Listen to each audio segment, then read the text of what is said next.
pureté. L'impact de l'espérance en la venue du Christ doit transformer la vie du chrétien, y compris la recherche de la pureté. Le verset de 1 Jean 3, verset 3 déclare « Quiconque a cette espérance en lui se purifie comme lui-même est pur ». Dans le contexte des fiançailles, ce verset doit être compris comme un appel à vivre de manière pure et intègre, reflétant la sainteté de Dieu dans tous les aspects de la vie, y compris la sexualité. L'espérance du retour du Christ et le désir de lui ressembler, lui qui est pur, doivent motiver les chrétiens à se purifier, ce qui implique de s'éloigner des comportements impurs. La pureté sexuelle est présentée dans la Bible comme faisant partie d'une vie qui honore Dieu et reflète son caractère.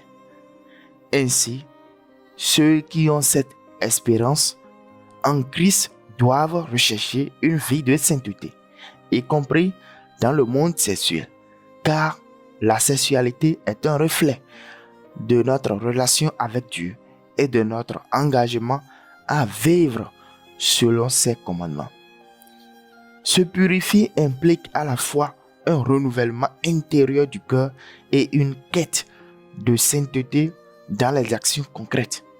La manière de se comporter avec les autres, la façon de penser et la conduite sexuelle.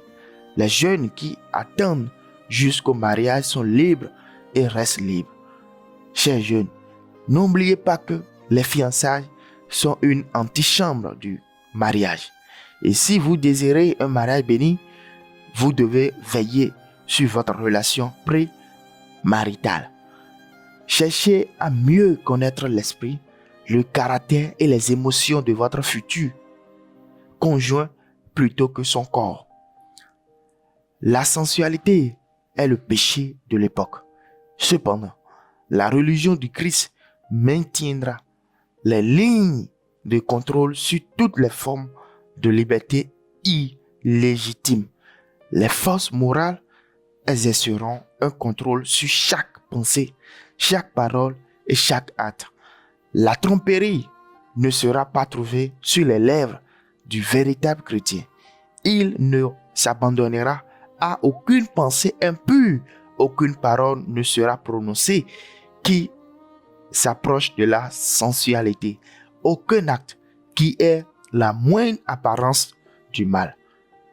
Il y a un baume en Galate, il y a de l'espérance. Christ s'est fait homme et a porté la croix pour nous jusqu'au calvaire. Là, ses pieds et ses mains ont été transpercés et son sang a été versé pour purifier tout pécheur repentant. En lui, il y a la pureté, le pardon et une nouvelle vie pour celui qui lui remet son cœur. Père d'amour, nous te prions avec gratitude car tu prends toujours soin de nous. Et par amour, tu as versé le sang du Christ pour purifier nos vies en vue de l'éternité. Aide-nous et pardonne-nous au nom de Jésus. Amen. Inscrivez-vous et soyez bénis, vous et votre maison. Amen.